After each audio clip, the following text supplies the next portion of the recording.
Best Conversations podcast. Y'all know what it is, man. You know, we only talk to the best up and coming artists doing dope-ish out here in the community, making dope music. Today we got another dope artist in here representing. Where you from, my brother? I represent Raleigh, but I'm originally from California. But I represent Raleigh, though. Word. Yeah. First time on the program. Let's introduce the boy, RASTAA, to the program, Best Conversations podcast, man. Thanks for pulling up, my brother. Yeah, you already know. Yeah, man, the music is dope. The music is very dope. Now, you say you're originally from California. What part? Yeah, I'm originally from Oakland, California. Oakland, the Bay. Yo. Word, used to get hyphy and shit. That's funny, I guess so. Yeah. But I represent the whole West Coast. But you know, right now it's all about Raleigh. It's all about bringing my city up. Word. How long you been in Raleigh?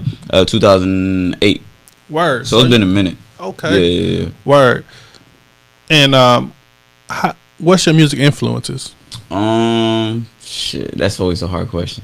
Do you mean like musically, like rapping wise, or just music in general? Music in general. My favorite artist. I mean, technically, my favorite artist, like period, like music wise, is Bob Marley. Like, word. Like that's who I look to as far as like when it comes to music. Like that's who did it the best, in my opinion. Word. And then like rap wise, obviously Wayne the GOAT. You know what I'm saying? That's my favorite rapper, hands down.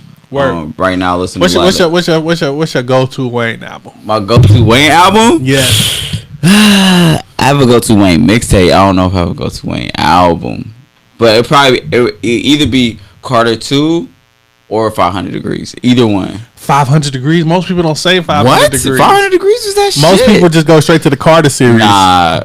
Well, they not real Wayne fans. 500 Degrees is that heat, son. Yeah. Fuck you. Yeah. What? Yeah. Went crazy. But so yeah, definitely Wayne. I listen to a lot of Thug right now. I fuck with J. Cole. I don't know. I listen to everybody for real. For real. I like Youngboy. I listen to everybody for real. Any influence out of Oakland? I love Keep the Sneak. Always, you know, Mac Dre gonna influence me because, I mean, I'm from the West. So, you know, Mac Dre's just, if you rap and you from the West and you grew up around that time, you gonna be influenced by Mac Dre. And I love Mr. Fab. Mr. Fab is definitely dope and underrated as well. For sure. How long you been doing this music shit? I've been doing music. I've been doing music since I was like 5. For real. I started playing piano when I was like 5 or 6. Word. I started recording when I was like 7 or 8, but I didn't start rapping until I was like 12. So before that, I was like singing. I was like singing and playing first piano rap and name. shit. First rap name. What was it? Oh man, I'm about to embarrass myself. Let me see. I think it was like. Oh, it was Funk. Yep, but it meant fresh, unique, nerd kid or some weird shit. Oh, no, yeah, that was kind of wild. dope. It was wild, but I was mad. Yeah, it was wild. You know, just trying to come up with some cool shit. Word. And then after that, it was like Swag King when I was like 14. Whoa. Yeah, it got bad. That went left. It got bad, but you know, here I am. It's all good. The journey, journey is part of the story. So it's absolutely. Now making your mark in this music game here in North Carolina. How do you feel about the current state of music? Current state of music in my city or current state of music in general? Both. I like to be very clear because I can answer that right. question. There you go, one or two ways. In my city, I think we got mad talent. Like, let me start there. I think the talent is there. I think I see like a new artist like every couple weeks where I'm like, God damn, this nigga from Raleigh? Like, you know what I'm saying? It's always it's always that moment where I'm like, damn, this nigga from Raleigh. But then also I do see that like, damn, this nigga from Raleigh. Like, you know what I'm saying? Like, I also see those too. But there is a lot of talent, you know what I'm saying? Like, if you follow me on Instagram or you follow me on Twitter or Facebook or whatever, like, I'm always like posting other niggas. Like, that's my shit. Like, if I see a nigga and I like his music and he from Raleigh, like, I'm posting him up. Like, I'm not about to just like keep him moving. Like, I'm gonna post him and I'm gonna show him love. So like, when it comes to artists in my city, if they dope, like, I'm fucking with them. You know what I'm saying? And any dope artist that hears this that's from Raleigh and they want to work, like, we could work like it's nothing. Like it's not. And how do you feel about the overall state of music right now? I feel like it's wide open. I feel like you could do whatever you want. You know what I'm saying? I feel like people are choosing to do what's hot, but I really feel like you could do whatever you want. Like if you want to come out here and damn do a screamo rap album, like you could do that shit, and someone gonna fuck with it.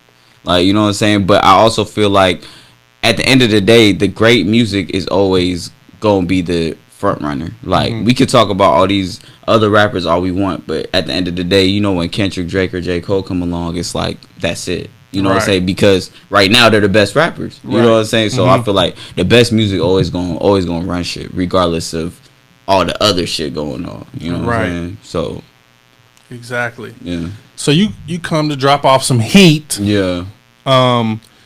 New Too Deep. You said that's coming. Your new is that your new single? That's my new single. Yeah. New single Too Deep. Before I play it, man, tell me about it. So Too Deep, Too Deep, I wrote in like 5 minutes, right? I wrote this song in my living room, late as hell, high as hell, like just listening to the beat over and over again. And that shit just came out.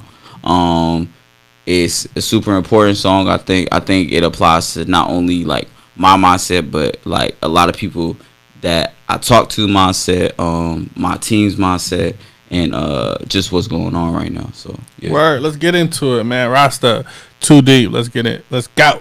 Best Conversations podcast. Big facts. I wanna rock with you. I wanna rock with you.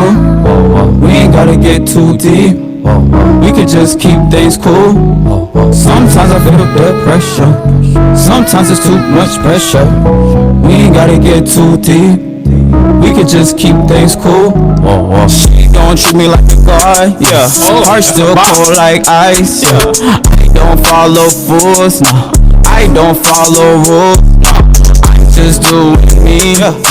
I'm just living free. Got my mind locked in, I'm mounted up. I'm not hating, I'm sure.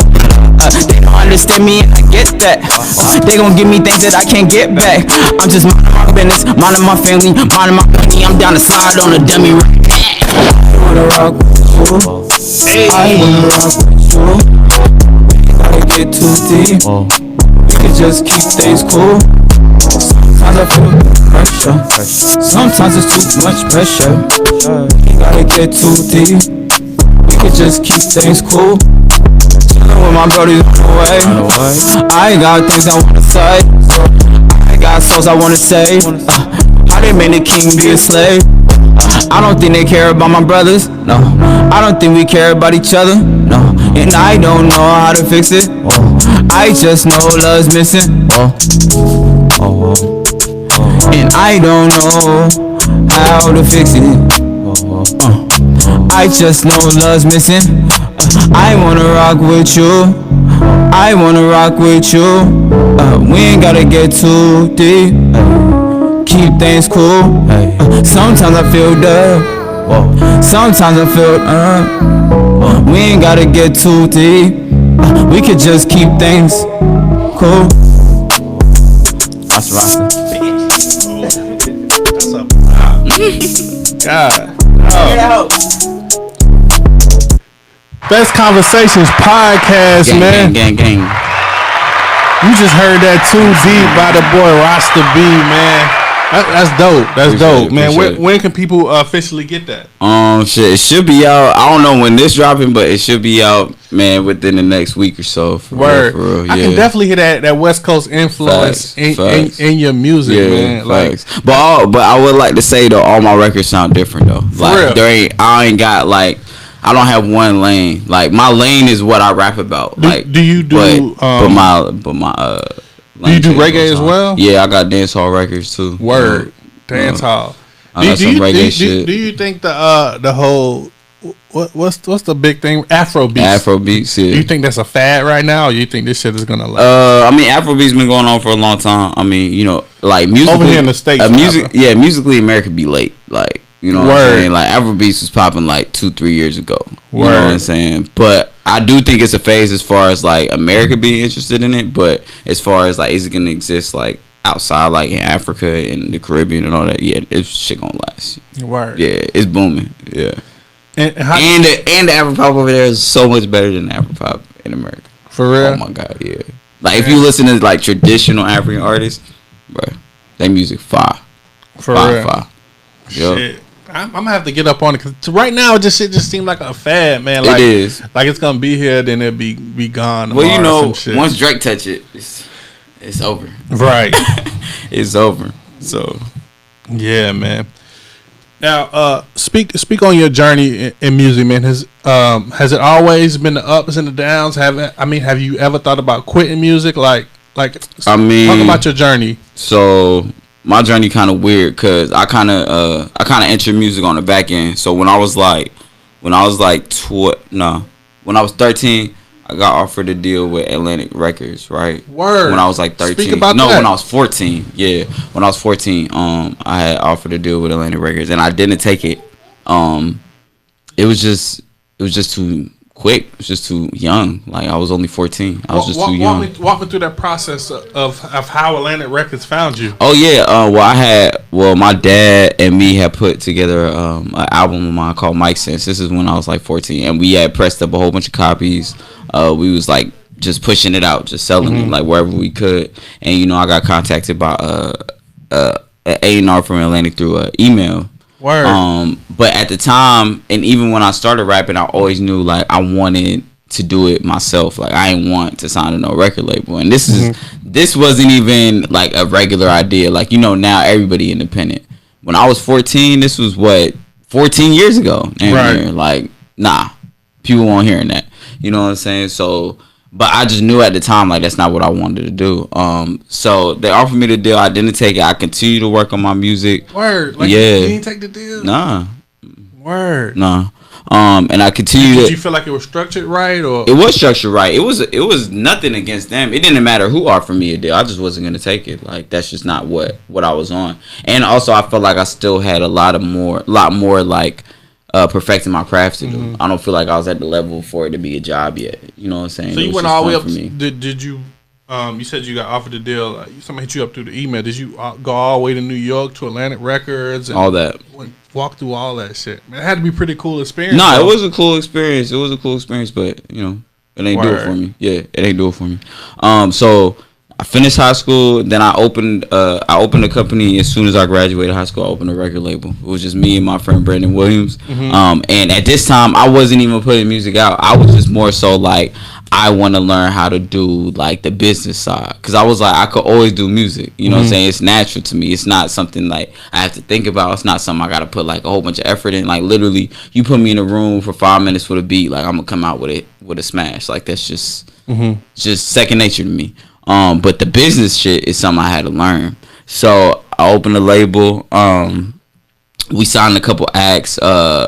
And we managed a couple deals with a couple different artists. You know, I'm not gonna name drop or anything. Some of them are cool with us, some of them aren't. So I'm not gonna name drop or anything. But you know, that was a journey in itself. I traveled around. I worked with a lot of different artists, and not just music artists. I worked with like photographers and videographers, and I was behind the scenes producing, and I was behind the scenes helping direct shit. And I was doing anything I could associated with art.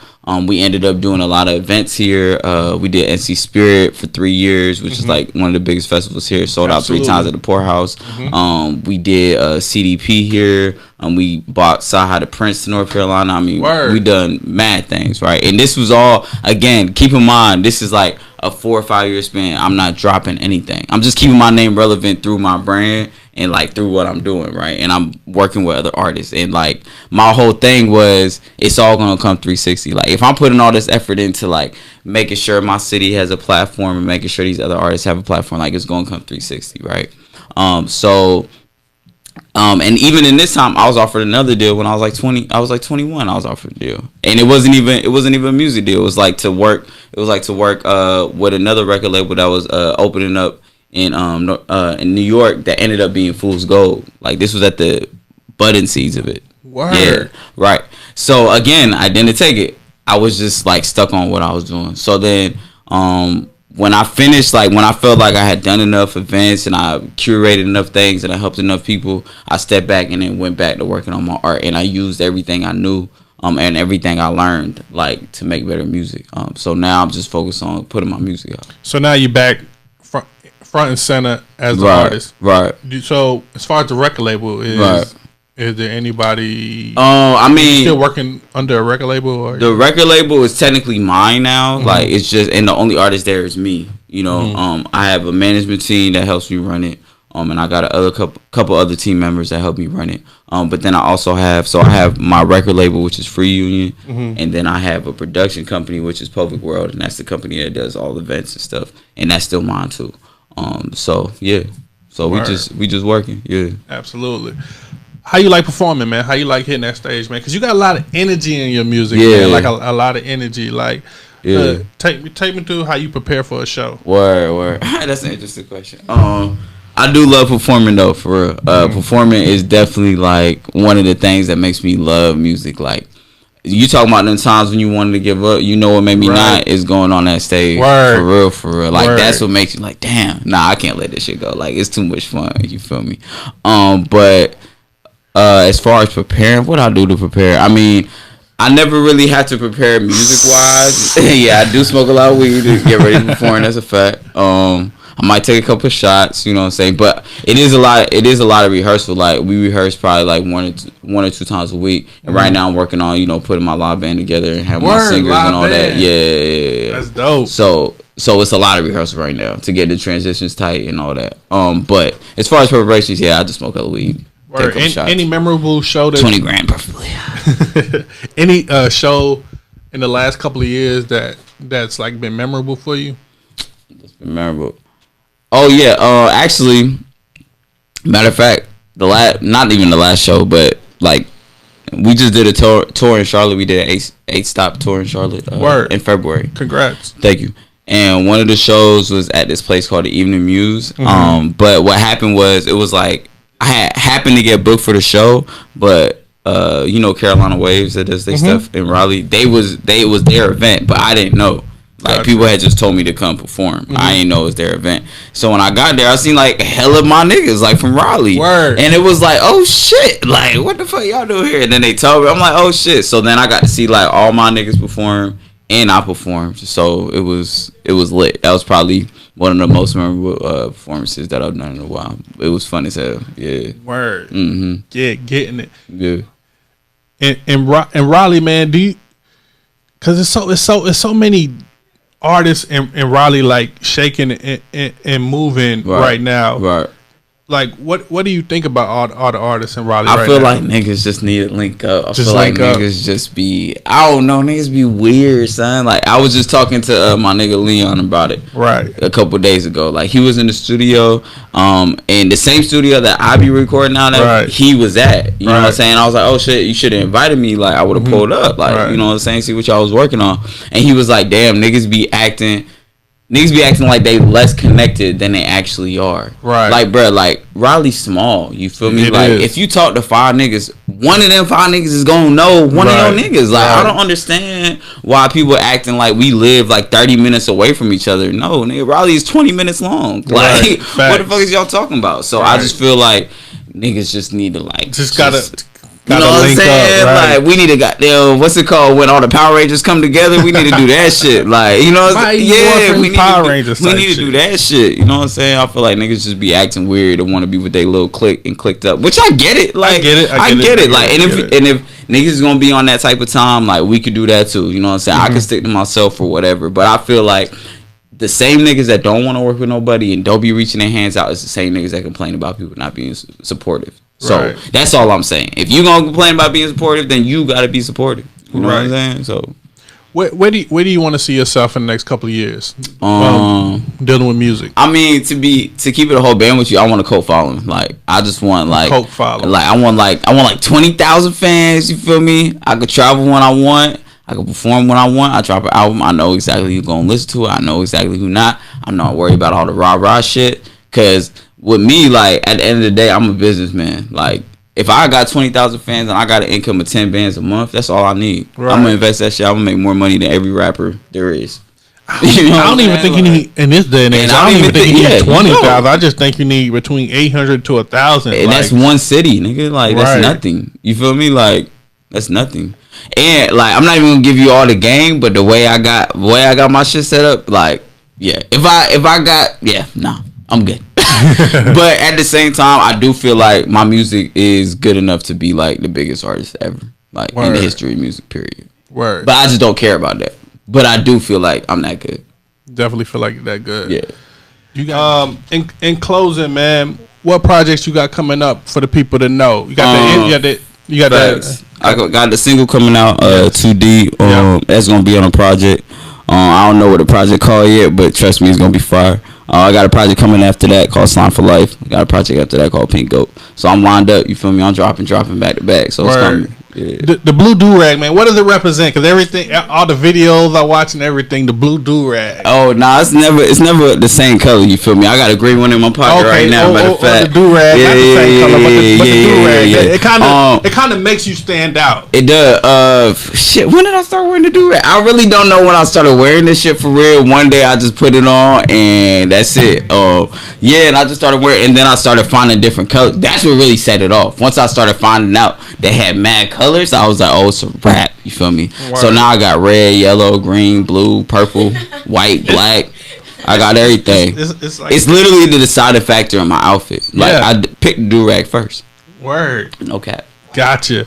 All right, man. Tell the people where they can find you, man. I'm on Instagram, I'm on Facebook, I'm on Twitter at RASTAA Slime. It's the same on everything. RASTAA SLIMEYY. Come and get ugly with a slime. You know what the fuck going on. Yes, sir. Best Conversations podcast, man. Thank you again for pulling up.